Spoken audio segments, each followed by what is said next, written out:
नमस्ते प्यारे बच्चों। इस वीडियो में मैं आपको बताऊंगी जो अपठित गद्यांश आपके पेपर में आएगा उसको कैसे सॉल्व करना है। What is the trick how to solve the passage in Hindi. Okay, so here is the passage I have shared with you. मैंने आपको सैम्पल पेपर पहले से भेजा हुआ है, तो हो सकता है कई बच्चों ने अब तक कर भी लिया हो ये सॉल्व। सो चलिए करते हैं इसको शुरू। Let us read. सबसे पहले पढ़ते हैं इसको।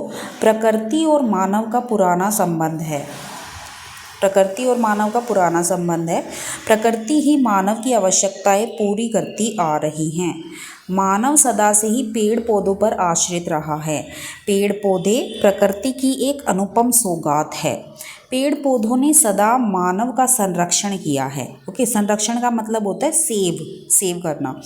पेड़ पौधे हमें फल फूल, शुद्ध हवा, लकड़ी, ईंधन देते हैं, पर आज मनुष्य लालच में आकर लगातार पेड़ पौधों को काटकर वनों को नष्ट करता जा रहा है। इससे वह स्वयं अपने पाँव पर कुल्हाड़ी मार रहा है। ओके, पाँव पर कुल्हाड़ी मारना। ओके, पाँव पर कुल्हाड़ी मारना एक तरीके का मुहावरा है। ओके,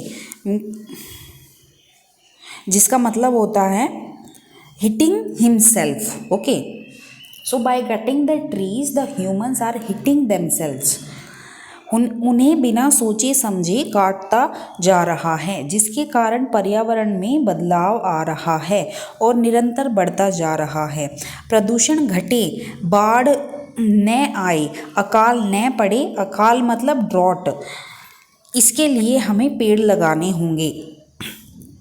पेड़ों पर हम तथा पक्षी जगत निर्भर है। So we are dependent on the trees and animals are also dependent on the trees, birds, animals. पेड़ों के काटने से अनेक पशु पक्षियों की जातियां भी समाप्त हो रही हैं। मनुष्य यदि इस प्रकार पेड़ पौधों को काटकर प्रकृति को हानि पहुंचाता रहा तो वह दिन दूर नहीं जब यह हरी भरी प्रकृति और वन बंजर हो जाएंगे।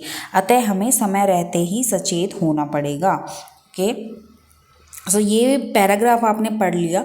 अच्छा, ये मैंने आपको पढ़ के सुना दिया, तो मैं एक ट्रिक बताती हूँ ताकि आपका टाइम ज़्यादा ना जाए इसको सॉल्व करने में। सो सबसे पहले आप पैराग्राफ को इसको ना पढ़ के सबसे पहले आप क्वेश्चन देखो। ठीक है, क्वेश्चन नंबर 1 क्या है? प्रकृति का पुराना संबंध किससे है? ओके, क्वेश्चन नंबर 1 क्या है? प्रकृति का पुराना संबंध किससे है? तो फिर जाके आप पैराग्राफ पढ़ोगे। ओके, प्रकृति और मानव का पुराना संबंध है। ओके, पहली लाइन में ही आपको क्वेश्चन आंसर मिल गया। पहली लाइन में ही मानव। ओके, सो प्रकृति का पुराना संबंध किससे है? प्रकृति का पुराना संबंध मानव से है। ओके, नेक्स्ट क्वेश्चन पढ़ो। ठीक है, मनुष्य की आवश्यकताएं कौन पूरी करती आ रही हैं? सो फिर से चलो पैसेज पे। सो हियर प्रकृति ही मानव की आवश्यकताएं पूरी करती आ रही हैं। Okay, so same line you can write in the answer. Okay, suppose you don't know the meaning और you are not getting the meaning of the line, so you can see the keywords. Okay, you can see the keywords here. मनुष्य की आवश्यकताएं, मनुष्य की आवश्यकताएं यहाँ पे भी है और मनुष्य की आवश्यकताएं इधर भी है। सी हियर, मानव की आवश्यकताएं। So this whole line will be the answer of the question number 2। Okay, so next question is मनुष्य सदा से ही किस पर आश्रित रहा है? सो मनुष्य सदा से ही किस पर आश्रित रहा है? मनुष्य सदा से ही पेड़ पौधों पर आश्रित रहा है। तो इस लाइन में इसका आंसर मिल गया, मनुष्य सदा से ही पेड़ पौधों पर आश्रित रहा है। सो इसका जो कीवर्ड हो गया आश्रित हो गया, है ना। सो यहाँ से आपको आंसर मिल जाएगा। सो नेक्स्ट वन इज पेड़ पौधों से हमें क्या क्या मिलता है? सो पेड़ पौधों से हमें क्या क्या मिलता है? पेड़ पौधों से हमें फल फूल, शुद्ध हवा, लकड़ी, फल फूल, शुद्ध हवा, लकड़ी तथा ईंधन देते हैं। सो पेड़ पौधे से हमें ये सब मिलता है। ठीक है, now let us see the next question.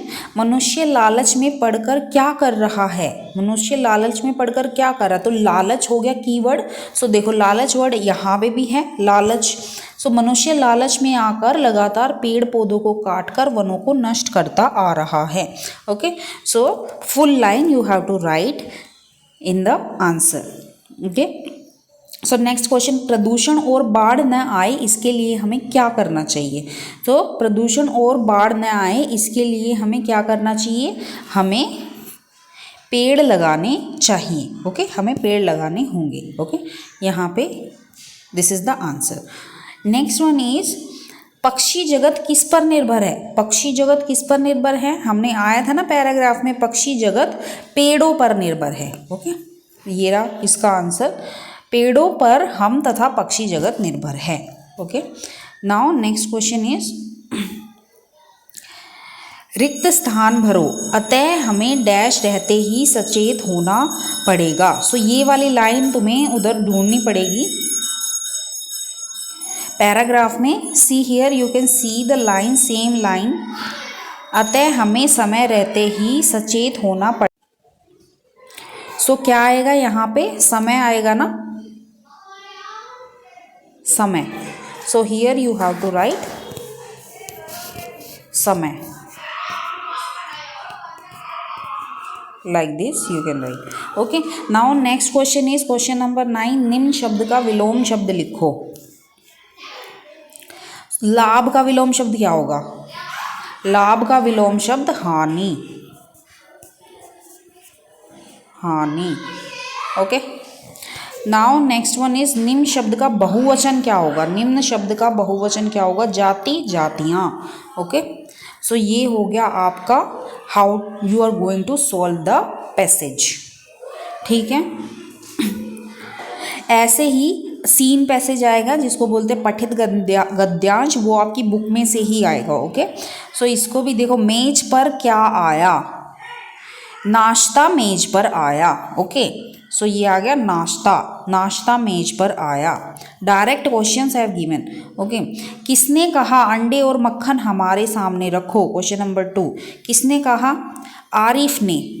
Okay, सो किसने कहा यहाँ पे? आरिफ ने खानसामा को कहा अंडे और मक्खन वगैरह हमारे सामने रखो।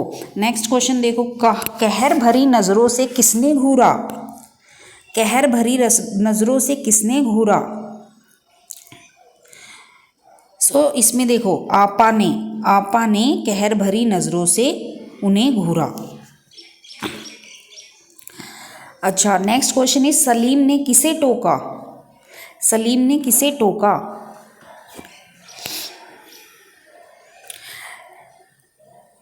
सलीम ने,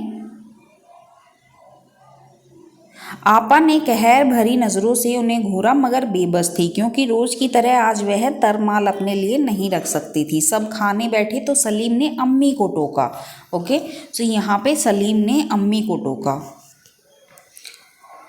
नेक्स्ट वन इज, पान खाने से, क्वेश्चन नंबर 5, पान खाने से किसके दांत गंदे हो रहे थे? पान खाने से किसके दांत गंदे हो रहे थे? तो पान खाने से अम्मी के दांत गंदे हो रहे थे। Okay, so next one is, Salim ने किसे ज़बरदस्ती कंधा पकड़कर उठाया? सलीम ने किसे ज़बरदस्ती कंधा पकड़कर उठाया? अम्मी को। ओके, सो सलीम ने अम्मी को ज़बरदस्ती कंधा पकड़कर उठाया। नेक्स्ट वन इज, रिक्त स्थान की पूर्ति करें। दलिया और दूध, फिल इन द ब्लैंक्स। रिक्त स्थान मतलब फिल इन द ब्लैंक। दलिया और दूध डैश इन सबको दे दो। ओके, सो यहाँ पे देखो, इधर पैराग्राफ में क्या लिखा है? दलिया और दूध बिस्कुट। ओके, तो यहाँ पे तुम्हें लिखना है बिस्कुट, इधर here you have to write biscuit. Okay, निम्न शब्द का अर्थ लिखो। बेबस, बेबस का मतलब क्या होता है? हेल्पलेसनेस। ओके, और हिंदी में इसका मतलब क्या होता है? बेबस का मतलब होता है लाचार। ओके, लाचार। नेक्स्ट वन इज, गद्यांश में से एक संज्ञा छाट कर लिखो। तो संज्ञा क्या होती है? संज्ञा नाम, किसी व्यक्ति, वस्तु, स्थान, भाव आदि के नाम को संज्ञा कहते हैं। तो यहाँ पे आरिफ, आरिफ लिख सकते हो आप, आरिफ, मेज, खानसामा, अंडे, मक्खन, कोई भी एक संज्ञा आप लिख सकते हो। ठीक है, सो नेक्स्ट वन इज विलोम शब्द। क्वेश्चन नंबर 10, विलोम शब्द। विलोम शब्द लिखो। अब्बा का विलोम क्या होगा? अम्मा। ओके, ठीक है. So this is how you are going to, you can easily score 20 out of 20 in these passages. So you have to practice. You can search some more passages in net, Google also. Okay, just type class 5 Hindi sample papers half yearly, okay, or term 1. So you will search, you can search the sample papers on Google also, you can solve it. Okay, so exam करने के लिए जितनी भी आप practice करोगे sample paper के साथ, sample paper को सॉल्व करने की प्रैक्टिस करोगे, वो बहुत ज़्यादा अच्छा रहेगा आपके लिए. ठीक है. So if you have any doubt, so you can ask the doubt in the comment section below. I'll be answering that. Okay, thank you.